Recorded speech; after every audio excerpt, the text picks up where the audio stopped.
Buckle up.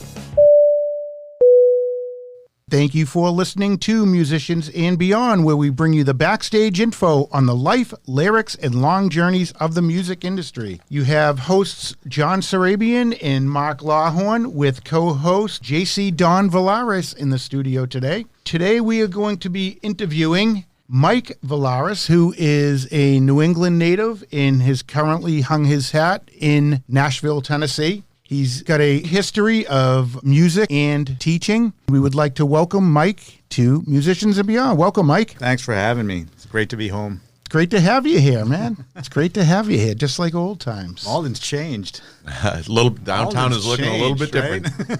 So when were you here? I taught at Malden Catholic from 2000 to 2009, right up until I moved to Nashville. Excellent. Yeah, I'm happy to be here.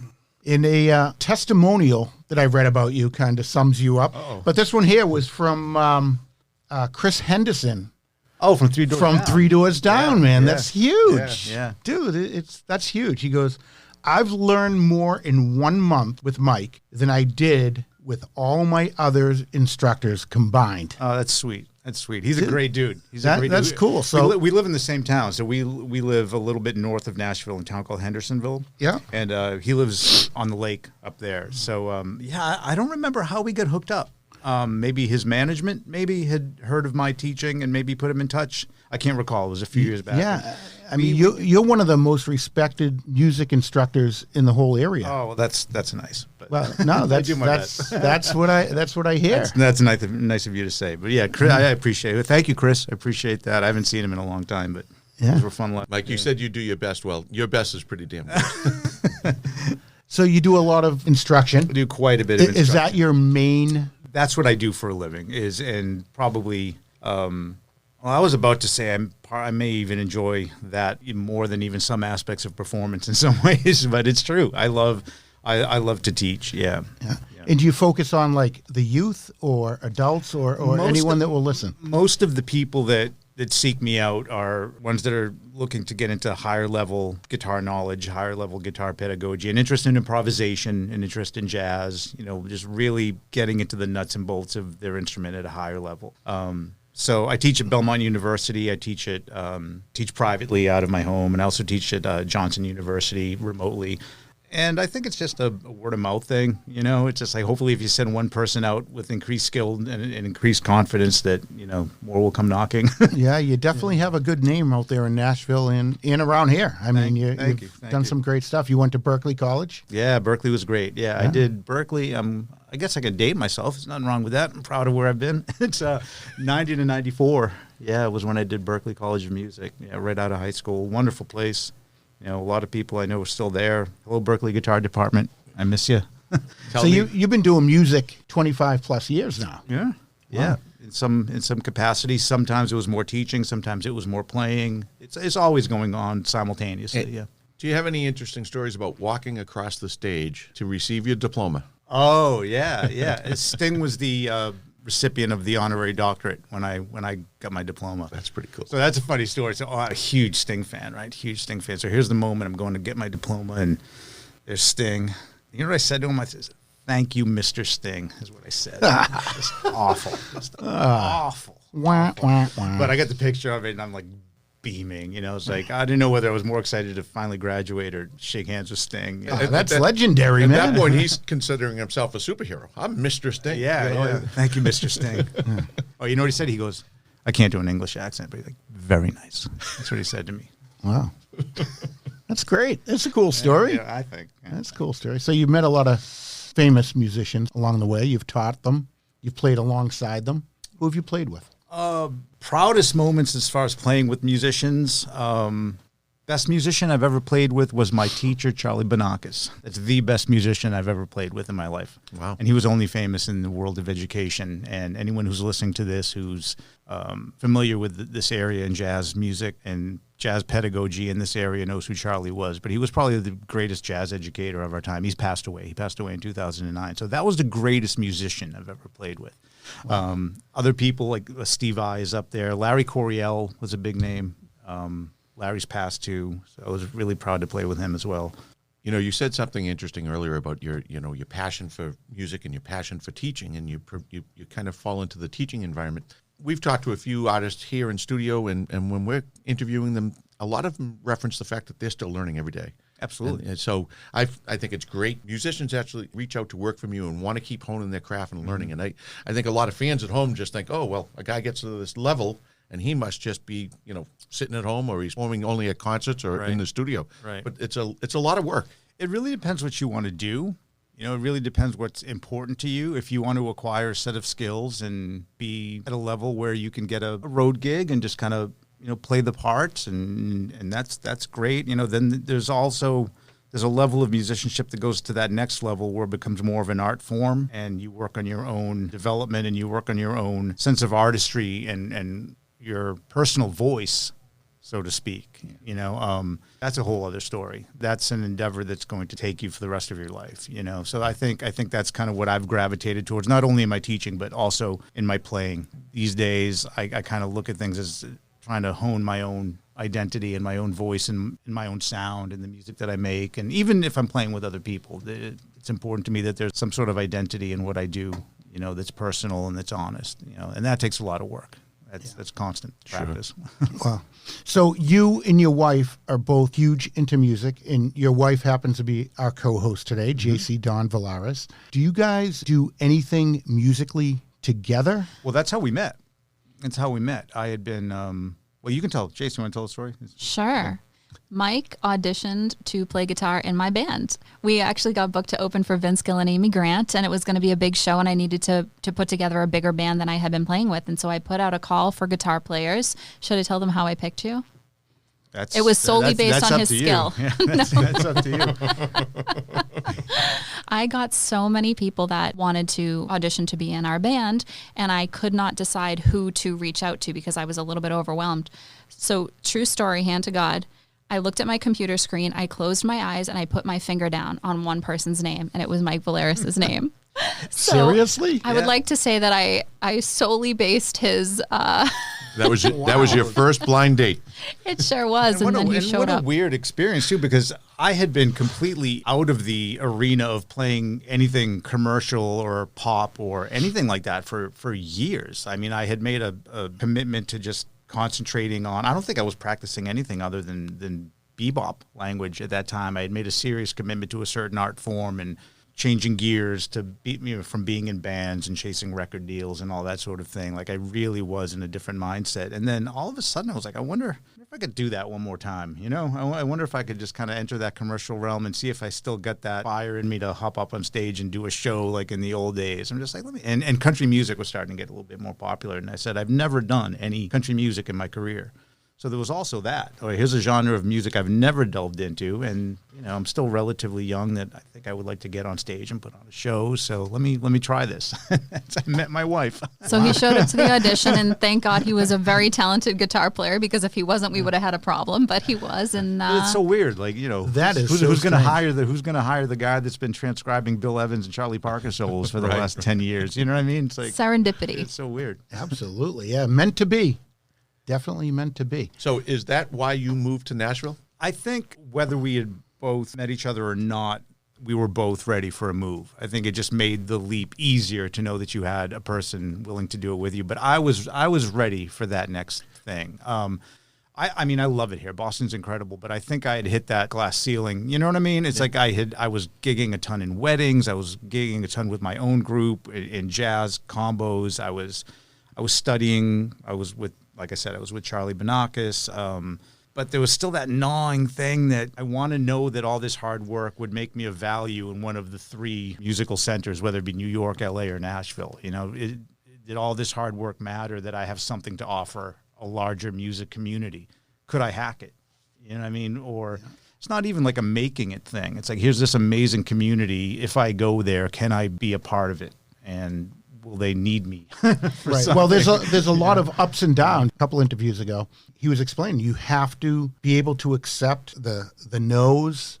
It was rough, brother. It was rough. I don't want to talk about. I'll I don't know if I could talk about all the downs. It was not easy. Yeah, I mean, it's not an easy thing. And then if you go on the road, you're got to leave your family. There's a lot that you have to give up. It's not just, yeah, it's not an easy thing to do. We don't have any children, so there's that, but Yeah. our first, how many years there? Probably 3 or 4 years. 3 or 4 was brutal. And if you can get through that, you'll be all right. Yeah. Yeah. And do you guys think you'll do something together musically again in the future? I don't know. I'm not against it. What we do intersects in places. We help each other out when we can. I think a lot of what we do, kind of like you said, it crosses over each other. I mean, we're still both very much involved in the music business, right? So we bounce ideas off of each other because we understand the industry, and a lot of people don't understand the way the music industry, especially in Nashville, work. So the fact that we are able to do that, it feels like we work together almost, But of course, I mean, there are so many times when I'm working on writing a song and I'm like, what is this chord? I don't know where this goes. And Mike will jump in and help me out with that. And I think we always do it. I work a lot. I designed his last album. Everything you see about me online is her. I was going to say, I do a lot of that. I don't do any of that. No country chops, no background in it, and you decided to go down to Nashville with your jazz background. Yeah. And it's insane. It's insane. I did... that's a leap of faith. I was teaching at Berkeley last summer for their summer sessions, and like one of my former mentors, my former teachers said to me, he's just like... I thought you wouldn't, and how'd you end up down there? Where do you think you'd end up down there?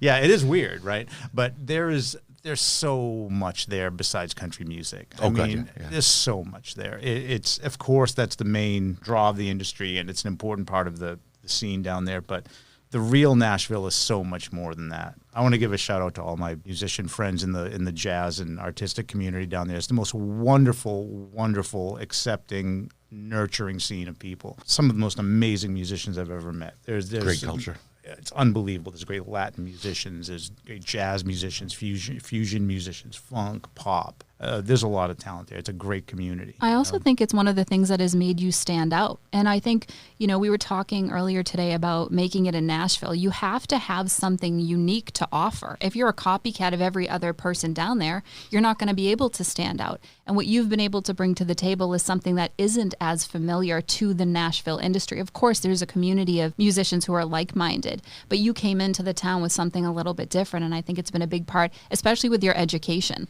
I think what you bring to the table as a teacher is a little bit different than the average person teaching a guitar player who may want to, branch away from the country music genre. Yeah, I guess I do come from a point of mentorship, and wanting to help in that respect and give something back to the town. That's important. But what I was saying earlier about developing your own sound and trying to develop your own identity, that's the only thing that can really set you apart anywhere. As long as you're just patient enough to just hang out and let wherever you are, let whatever town you're in decide where it wants to place you. Nashville is like that because there are so many talented people. It's going to define you relatively quickly. Well, you said it earlier, and it sticks out that you said you have to go out and put it all out there and let the town decide what it wants from you. It's like the island on Lost. You know what I mean? It's like basically the town will take control and... Great reference. Right? It's like it's going to do with you what it will. And that's kind of what happened for me. It didn't matter what I thought I wanted to do when I moved down there. I thought I'd try a little bit of everything. Maybe I'll try and get a road gig. Maybe I'll do sessions and within a few years, Nashville said, nope, we need you here. And this is where your gifts are needed, and so be it. That's awesome. So I just do what I do, and that's it.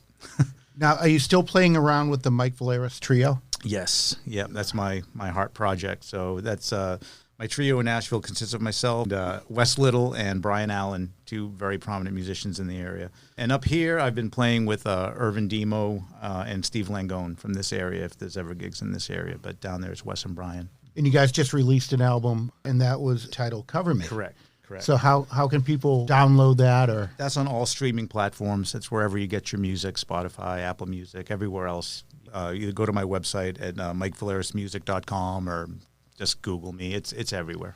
Cool. You've both made it pretty far in your industry, and you're at a level that a lot of people hope to attain, right? And you come back in May, you were playing up at the Chelmsford Community Arts Center. Near and dear to your heart. Yeah. And so I know that the trio you played with up here was very impressive. And thank you. Is that something you came back to do because you grew up there and it's giving back to a community? I know because you were on the bill up there as well, right? Yeah, and actually, the Chelmsford Center for the Arts is one of my clients. I do a lot of their marketing and their website and graphic design and stuff like that. I think at the end of the day, we both do the things that mean something to us. And in an industry where so much is about smoke and mirrors and the way things look and the way they're supposed to look, we both are really, really like-minded in the sense that we do things that mean something to us. So it's good to do something closer to your hometown. I'm from Lowell, so it was a good central location. When we released the record, we did it at the Lily Pad in Cambridge, so that was more of like a Boston centralized show. And so I hadn't done anything closer to home, so we figured the next one we did would be up there. So Great. Excellent. So speaking of your album, I'm going to play one of your songs. Sure. And then I want you to tell me a little bit about the background of it. Sure. First of all, the title is super catchy. Mingus Fa Dingus. All right, let's play this, and then we want to hear the story behind it.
Okay, Mike, that was Mingus Fa Dingus.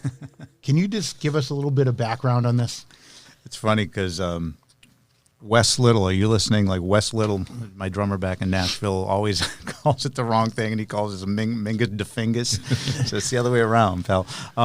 So it's just a cute story. It's like my godson, when he was a toddler, whenever my brother would put on some Charles Mingus, he would just start dancing like crazy, So it was, what I did is I took the Mingus tune, Goodbye Pork Pie Hat, and I wrote what's called a contrafact, which is you take the chord changes from one tune, you put a different melody to it, you base it off of the same chord changes, and I did a really twisted version of the chord changes of that tune with a different melody. And my brother always used to call my godson Dingus. I was like, let's look at this little Dingus dance. You know what I mean? So I just called the tune Mingus Fa Dingus. It's just a cute little story, Yeah, good back info on. And he loves it. And he's how old is Christopher now? 8. He loves to come to the shows, and he knows it's his tune. And he beams when I play it. Yeah, that's great. That's awesome. That's great. What other stories do you have about some of the music that you've written? It's what's amazing is actually, we were talking about Malden Catholic. Like one of the tricks I used to have when I used to teach high school is I used to teach a guitar class, and while the kids were practicing on their own, that was actually a good little proving ground for if something I was writing was going to stick. So I would sit at my desk while the kids were practicing, and just if I had an idea for a riff or a tune, I'd just kind of play it to myself. And if none of the teenagers would like look up, I know, all right, that's not a keeper. And then if I played something and everyone's heads went up and said, what is that? I'm like, all right, that's going to work. So I take notes. So there was a lot of the times I would use that as a little litmus test. Like, so Malden Catholic comes back. Nice. My memory for that. I mean, every tune is different. The new album is interesting because it's, except for the song you just played, everything else is a kind of a twisted version of a standard or a tune that I've been influenced by, a composer I've been influenced by.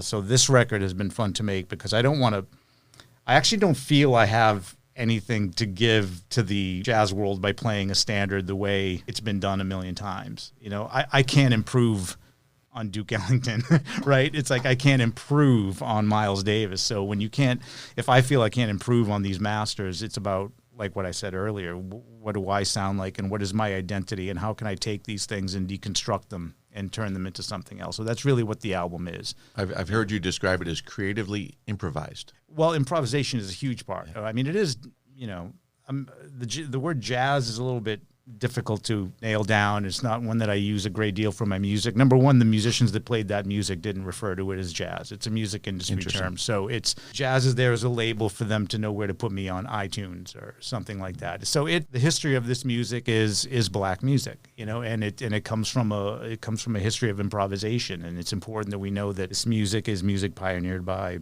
Louis Armstrong and Charlie Christian and Charlie Parker. And, so it's this music, improvisation in this music is essential, in my opinion, whether it's swings or whether it's funky or whether it's based in rock and roll or that sort of thing. So, yeah, improvisation is the heart of what I do. But I don't think you could listen to my music. I can't call my music strictly jazz because I'm a child of the 1980s, right? There was that summer I listened to Bryan Adams' Reckless, and that was the only thing I listened to. So that's in my DNA somewhere, right? There's the 4 years that I listened to nothing else but Huey Lewis and the News, right? So it's like those sounds are in my DNA, right? So it's you're kind of like you're a whole of the sum of your parts. You know what I mean? As far as what your music sounds like. But there is Bill Evans, and there is Sonny Rollins, and there is Herbie Hancock and what I do, and that's in my DNA as well, and you're going to hear that.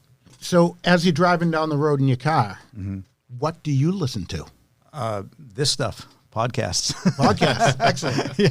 I hope you have Musicians and Beyond as your number one on the playlist. I listen to podcasts and 80s music that makes me feel 17 again. You pop in the first Extreme album because it makes me think of the summer of 1989. Excellent. And then jazz music and all the great artists is usually done at home when I don't have the roar of the tires on the road disrupting my hearing, so I can actually listen to things and steal things from them. But no, my listening in the car is strictly nostalgia. It's the John Hughes playlist. So you could probably be driving down the road and think of something that you want to write. I do get ideas like that. There's a Peter Gabriel tune on the new record, which is kind of like the odd man out because it's not a jazz standard. Digging in the Dirt by Peter Gabriel. That came to me in the car as an idea. Like I always loved that tune. That's just a great, passionate, dark piece of music. Yeah. So I was like, that would be good as like a. Where was the weirdest place that an idea for a song ever happened? It's actually when I'm playing other tunes. It's because the music is so improvisational. You know what I mean? Like actually on the bandstand. So we could be improvising and playing one tune, and I could play a thing. I could play a part that comes out of who knows where, your subconscious or something. And then hopefully tape is running or video is running, and I can remember what it was. And that turns into tunes a lot of the time. Comes wicked from, interesting. Yeah. So it's very interesting. You always have to keep something running. That's why actually social media is kind of cool because it gives you the opportunity to have, if you're deciding to tape some content for social media, record some content for social media that day and just sit around noodling, yeah, you may find something cool to post, but you'll have documentation of ideas that you can kind of go back to, and sometimes those become compositions. Yeah, one of our previous guests, Michael Pace, said he was at a cookout with all his friends, and something popped up about the Dr. Seuss, Horton, Here's a Who, and he said he had this idea, and he just ran to the bathroom and started writing it in his phone. And like people thought he was choking or something. Like they're like, Mike, what happened? He's like, no, just leave me. Yeah. He goes, I had it, and he wrote this song, and it's about his grandfather. Oh wow. And his grandfather suffers from dementia. Oh wow. Yeah. The elephant has supposedly the greatest memory. Right? Yeah, Elephants don't forget anything. Oh, okay. And so the song Even Elephants Forget Sometime. Oh wow. It's about his grandfather's inability to remember the relationship he has with his that's grandson. heavy. What a cool really title, heavy. too. It's really cool. Yeah. It's cool. Yeah, he's Great song. another up-and-coming musician. Yeah. Composition can be like that sometimes, but other times composition is just work like anything else. I mean, the same way you get up and just do your job. I mean, if it's your job to compose that day, you just hit it, and just 90% of it could be junk that day. I compose way more than I release. It's 90% of it gets thrown out. And I mean, Jacy could probably relate to that from writing. It's just like it's how you find your way to what you find. Yeah, you just gotta go chip away at things. And so sometimes it's work. Yeah, sometimes you get those great things that just happen and they're quick. But that's, in my experience, that's few and far between. Nothing in music has been easy. None of it. It's like I've bled for every single thing that I can do, whether it be on my instrument, whether it be in composition, whether it being a good teacher. I think the passion for it came no problem. That was just probably in my blood, something I inherited. But interesting. So I wanted to ask you, was there any musical influence in your house that led you to where you are? Not as far as playing an instrument. Okay. None. My dad would have probably been an amazing musician. My dad just... Interesting. I bought him a clarinet one year for Christmas. He's from like the northern parts of Greece, way up, like almost close to Albania, right? So I always say like my earliest musical influences are the music of my dad's part of Greece. It's almost like, imagine what old school blues is to the people who invented it in this country. It's just like this, but on clarinet. It's just like this wailing, longing, a melancholy in the music, that's just amazing. If you know early blues, you can rich in history. Yeah, incredible. And he's got that in his heart. He's got it in his blood, so that music is the first music I heard. And I think he would have been a great musician if he, didn't need to come to this country and make a better life and all that thing. So I think I got it from him. But as far as instruments, no, I can't think of anybody who played. My first instrument was accordion because my folks love Lawrence Welk, right?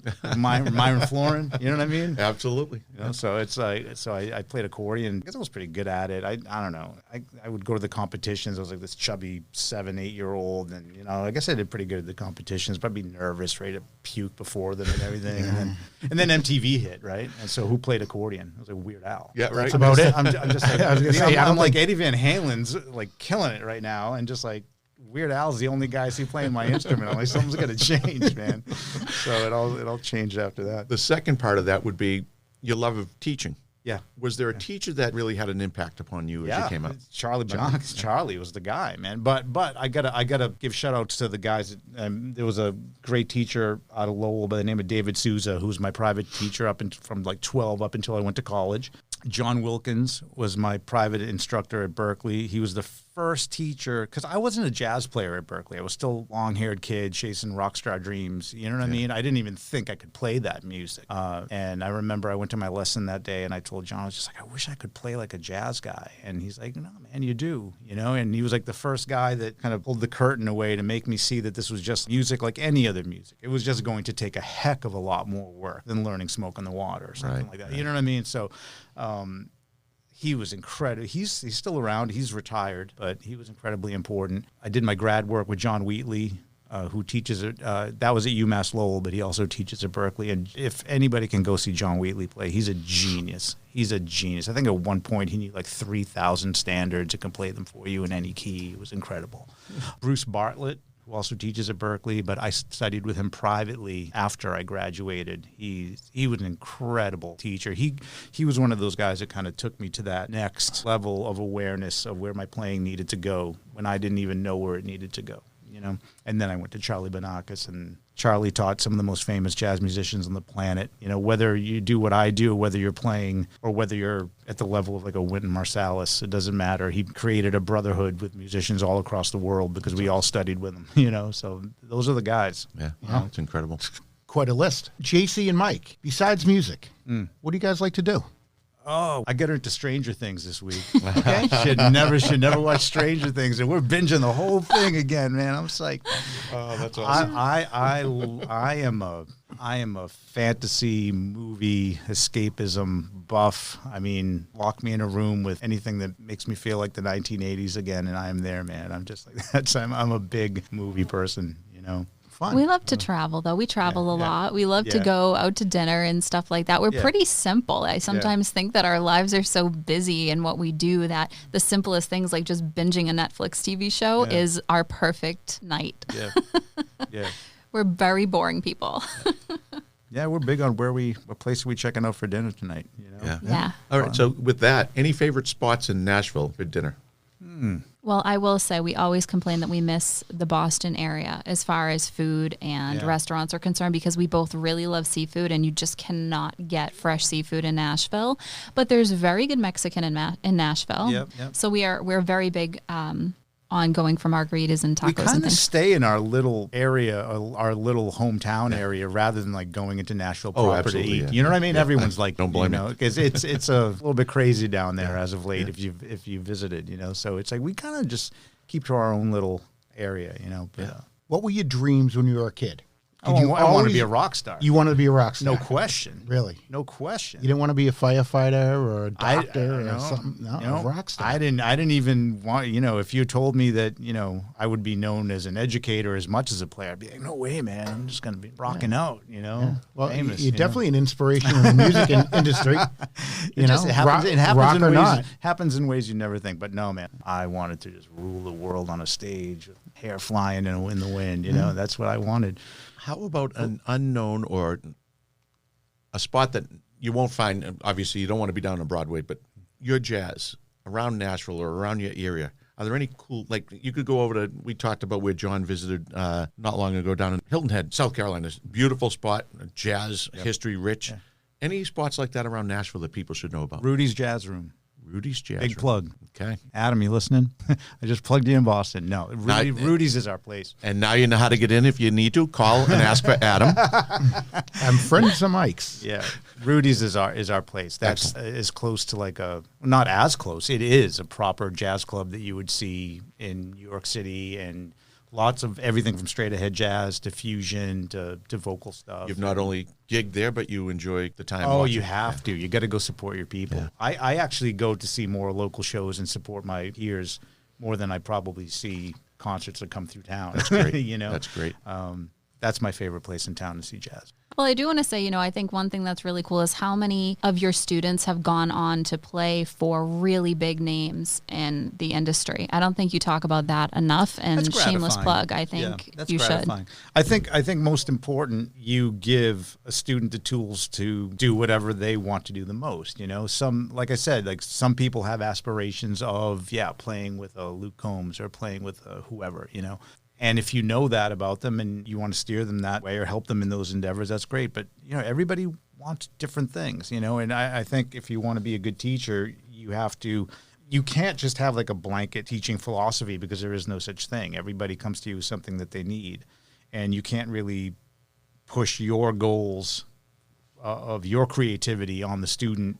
You know, you can't even push your path on the student. All you can do is like, this worked for me. I'm going to give you what I think you need to help you achieve what you want to do. So yeah, so there's some kids that do want that kind of commercial success. There's other kids that want to go to New York and hash it out in the trenches and play standards, you know, and that's a whole other different endeavor. And other kids want to do something else, you know. So. Do any of these kids come up to you knowing that you've kind of got to a point that you've made it and asked for recommendations or ask, Sure. Sure. What kind of advice do you give them? Concentrate on the music first. Concentrate on your instrument first. Don't, like you guys mentioned earlier, keep learning. You know, it almost becomes like a lifestyle thing. Like you go to the gym and you eat healthy. You know what I mean? It's like you get into a habit of doing that every day. It's the same thing with music. Like if I go to bed at night, I need to feel that I learned a little bit something different, or I got a little better at something I wasn't as good at yesterday. That's kind of my litmus test for how well I did that day. I think it's imparting that knowledge on them to just keep improving. That's the most important thing. I really do believe if you take care of the music, everything else is going to be okay. That's huge. That's a big part of it. The other thing is, like Jacy talked about earlier, like to be a good person and just to support your community and not to treat it like a competitive thing. You know, you should be part of your community and trying to build it up and trying to make it better. Like I'm so proud of being in the community I'm in. It's not about me scrounging to try to get to some top of it, which is non-existent. You know, I just love it, and I love the people in it, and I love to play with those people, and I love to go hear them play. So it's about really just having that type of attitude wherever you want to work, and you'll get a good reputation. It's nothing you'll have to fight for, you know. It's just be yourself and be patient. Those two things, everything else will be okay. You know, if you concentrate on the music, you work really hard and really make it a point to support your community and other musicians' endeavors and just make what you do known, I think you'll be okay. And everything else could take you down a million other trajectories. I don't know what those are going to be. I can't tell a student what those are going to be because I don't know where their lives are going to go. Right. Yeah, that advice is incredible. You really That's anywhere. That's anywhere. Not in my town. That's here in Boston. It doesn't matter where you set up shop. Right. Right. If you're going to commit and want to go down that road, be committed. Yeah, exactly. And go all the way with it. Exactly. So again, Mike, how do people find out about what you're doing, where you're going to be, stuff that's going on in your life? My website's MikeValerasmusic.com. Mike Valeras is my handle for everything, for Instagram, for Facebook. Google search, I'm there. iTunes, Spotify, wherever you get your music. All info for contacting me is there. You know, just send me a DM or, you know, I'm easy to find. Awesome. Name of the new album? Is Cover Me. Cover Me. And what's your favorite song off the new album? My favorite song, Digging in the Dirt, is up there. Yep, I like that one. And there's a really creative version of Nardis by Miles Davis on there that actually stemmed out of a social media post. Like I wanted to post something on social media that day, and I decided to just like play this tune Nardis in just like this really weird way. I didn't even think about how I was doing it. I didn't analyze it musically. I didn't analyze it cerebrally. And it ended up being really cool. And I started getting some DMs saying, you know, what did you do to that song? It's like, it sounds different. So I'm like, I don't know. So I analyzed it and I'm like, wow, this is actually time changes, do some weird things. I'm like, maybe I should actually analyze this and write it down. And it ended up being the first song of the record. Great. Well, again, on behalf of Musicians and Beyond, John Sarabian, Mark Lawhorn, Jacy Don Valeras, Mike Valeras would like to thank you for being our guest today. Thank you. We appreciate you coming in. Had a great time. Safe travels home. Thank you. Thank you for being our friend. Welcome back to New England. Thank you.